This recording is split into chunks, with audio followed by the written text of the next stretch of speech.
Hey, welcome to another video. In this one, I'd like to briefly show you a methodology that I've started using on how to process some of my images.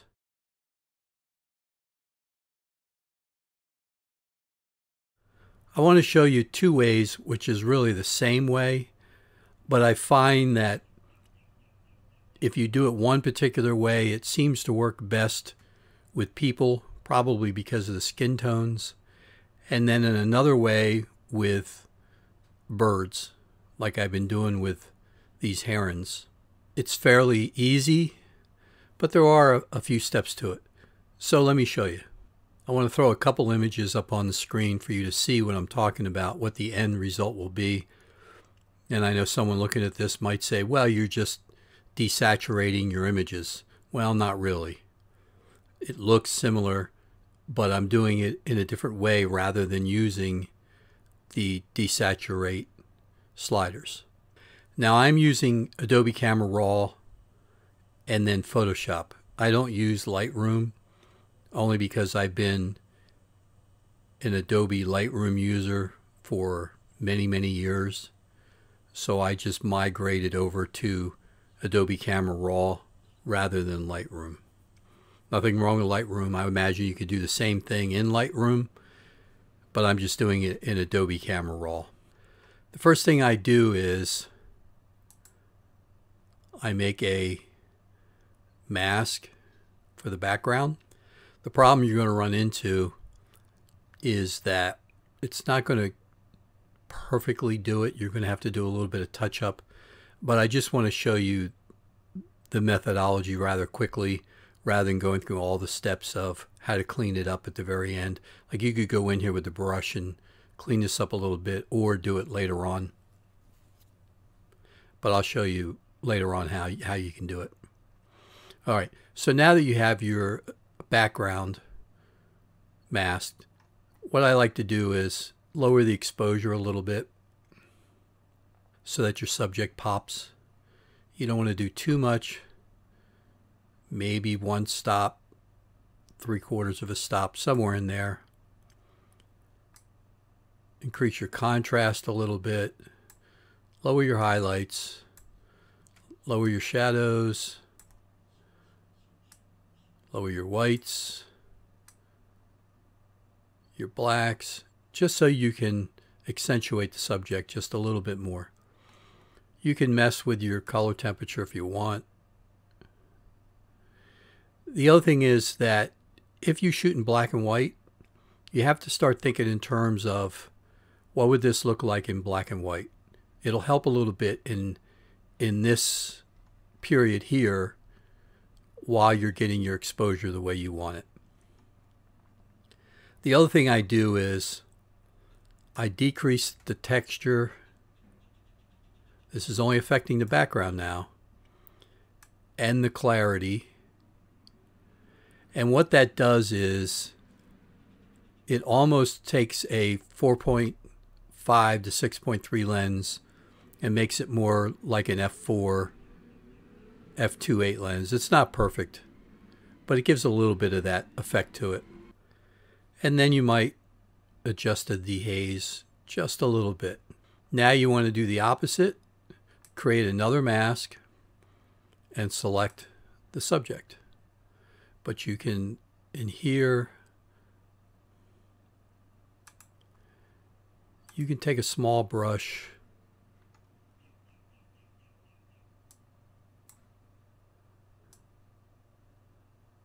and just get rid of that. So again, that's just some of the touch-up. When you really want to refine it and make it look perfect, that's the kind of thing you have to do. So now that you have your subject, you can play with your exposure and see, again, think in terms of black and white, like a high contrast black and white. Maybe increase your contrast, bump your highlights a little bit, play with your shadows, get rid of this, see what you're doing here. Play with your shadows a little bit. I like to bump the whites again because of it being black and white. Now the thing you have to worry about is this.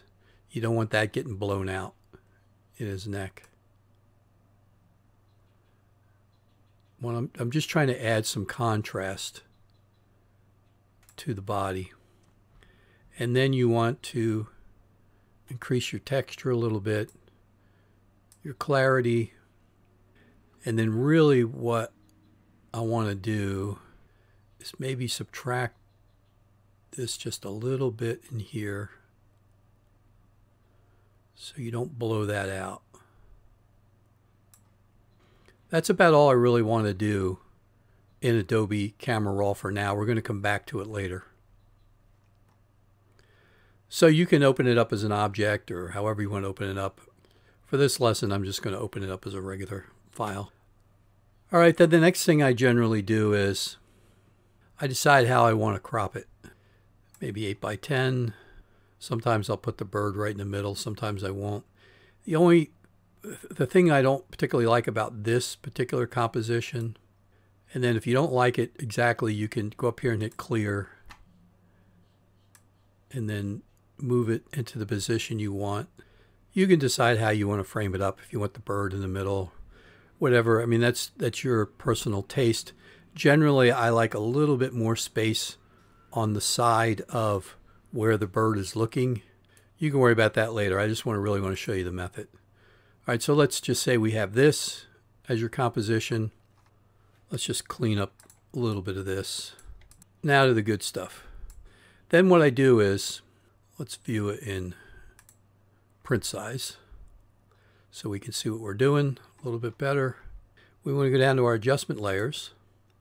The first one I want to pick is black and white. That's why I said earlier you need to think in terms of black and white.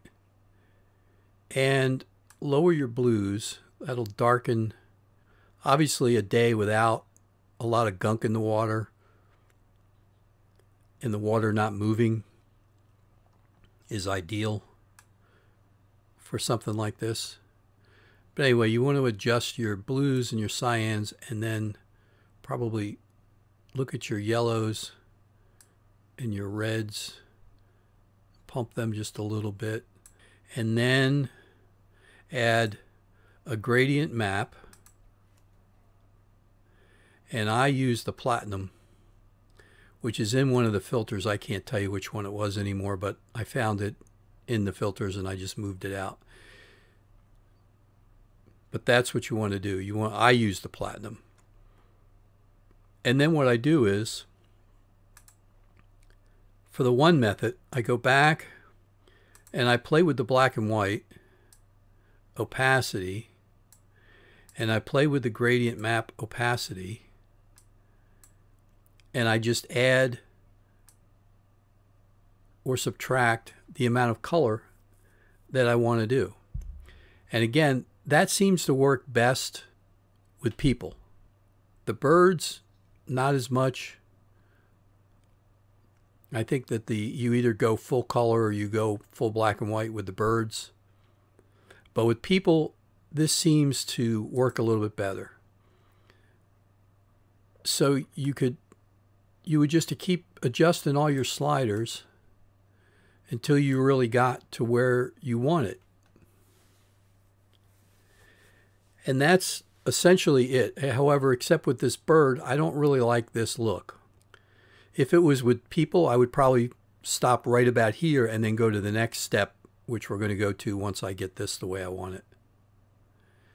But with this bird, I think it's going to look better when it's pretty much black and white and with this gradient tone over top of it.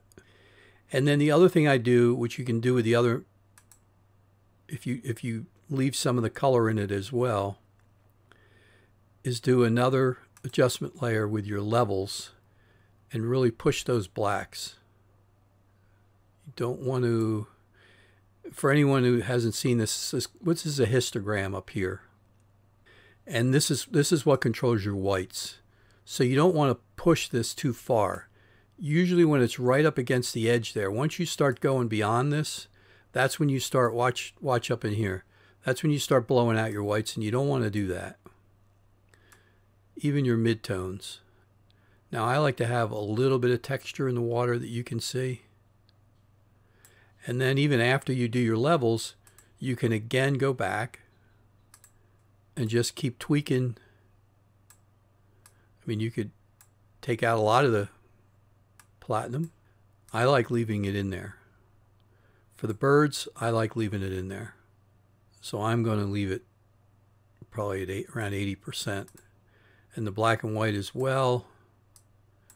You know, you can keep playing with this, the slider, until you get it the way you want.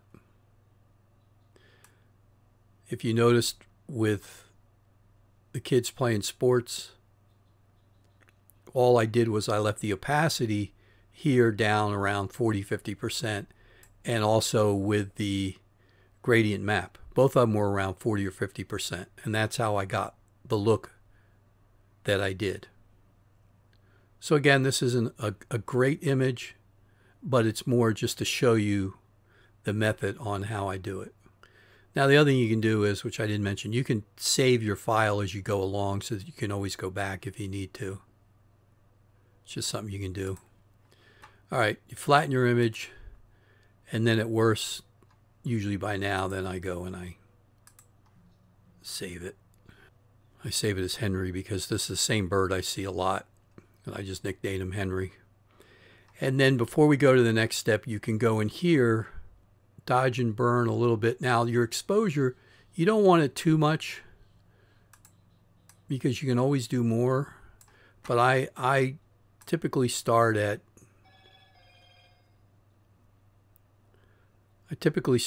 around 4 or 5%. But you can go and play with your dodging and your burning. What you're really doing is just adding a little contrast. Then I go back to Adobe Camera Raw and I add a little vignetting. Check your dehaze. Sometimes you want to reduce your clarity. Sometimes you might want to bump it up a little bit. It really depends on what you want. You don't want to overdo it too much, because then it starts to look too funky, in my opinion. That's a professional photography word, funky. I don't know if you're aware of that or not. So you play with your vignetting until you're happy. Again, at this point, it's all a matter of style and how you want your image to look. Some people might say, well, you're overdoing it. Some people might push it a little bit more even. That's up to you. That's a style thing. It's your interpretation of what you're trying to do. And that's essentially it. Then you're at the point now where you go in and just do a little bit of touch-up where it is you want to do your touch-up. And that's about it. That's the method that I use. For the ones that aren't completely black and white like this one, you play with those sliders. See, I was about ready to take that out, and that's part of the bird feathers. You play with those sliders until you're happy with it. See down in here? That's what I'm talking about, the touch-up. You'd have to go down in here and find a way of matching that. Otherwise, it's not going to look right. So usually what I do is I go over here and take a small brush. I don't do 100% opacity. I do maybe 50, because you have to work in and around the strands of his feathers. Or the other way is to go to a lower opacity, burn it in, which is another way of doing it. At a lower, see, I'm only at 3%, and then you can go back and lighten. If you really want to get precise, you can go back and try and lighten these feathers a little bit. But that's what I'm talking about by the touch-up, how far you want to take it. And even here, you can punch this a little bit more. So again, now it all comes down to personal preference, how far you really want to take it. But that's it. That's how I do it. That's how I've done a lot of these birds. If you were looking at my website or seen some of my other videos where I make it a high contrast black and white, that's how I'm doing it. So I appreciate your time. Thanks for watching. If you got any questions, just shoot me a comment. And until next time, take good care.